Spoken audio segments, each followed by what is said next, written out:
Being parents, as long as we were, we thought we were pretty prepared. We thought we knew how to raise children and how to love them and how to help them grow to become adults, and nothing prepared us for the life that comes with foster care. And it's heartache. And foster children come out of traumatic stress and heartache, and you're not in the foster care system unless that has happened.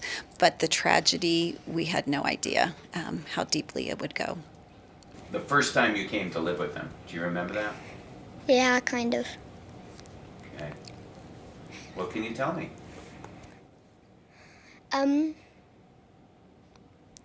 That we got to sleep here a couple nights and play a lot before we left. Yeah. Now, what happened when you left? You went back with your mom, right? Mm-hmm. Tell me about that.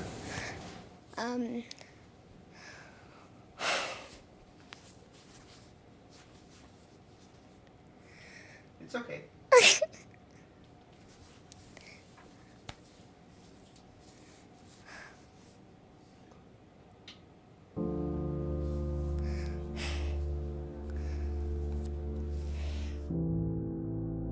As you can see, when we go back into past trauma experiences, they're painful, they hurt.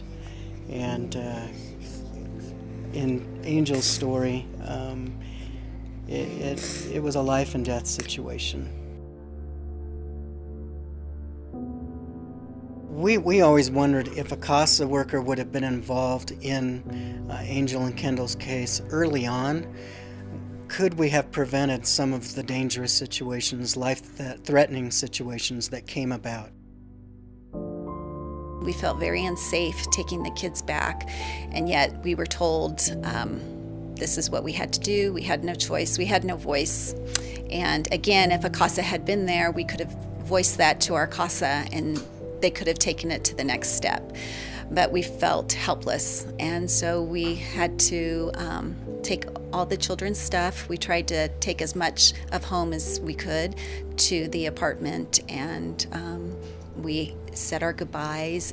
I wasn't completely prepared for that. I've been educated on it, but what was it like to love and then have to let go?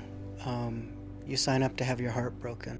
I'll never forget having to walk away and Angel just screaming out the third floor of the apartment, "Don't leave me, Daddy, please don't leave me." And he had expressed that he didn't feel safe, but there was nothing we could do. And Kendall cried, but Angel was hysterical. And we walked away, and we cried a lot. Yeah.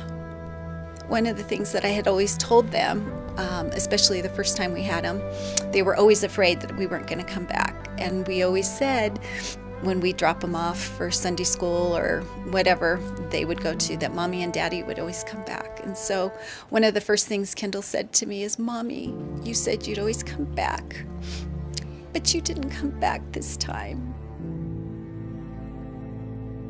And then there's a statement that we saw become a reality to us, and that was, to the world, you may be one person, but to one person, you may be the world.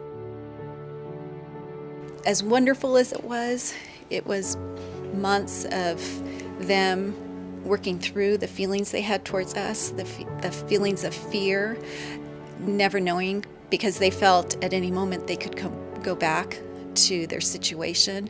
So even trusting us was really hard because they didn't know if they'd get in trouble. And their mom had manipulated them so much in lying about everything that they didn't know lie, truth, what actually, what to say. So it was months of healing, and it still is a process, but a good process.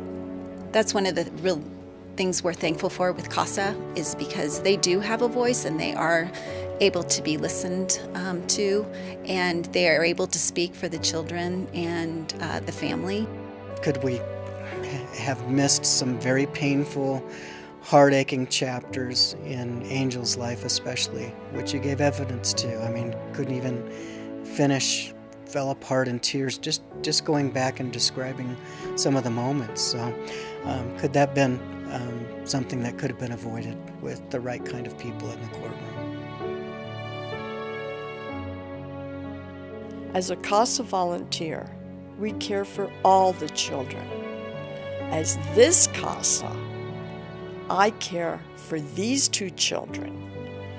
And I am going to state what Angel said. And what Angel said is, "Judge, please let me be adopted."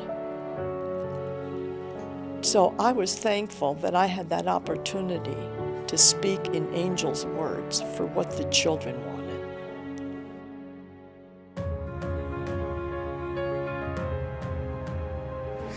What were you guys talking about there?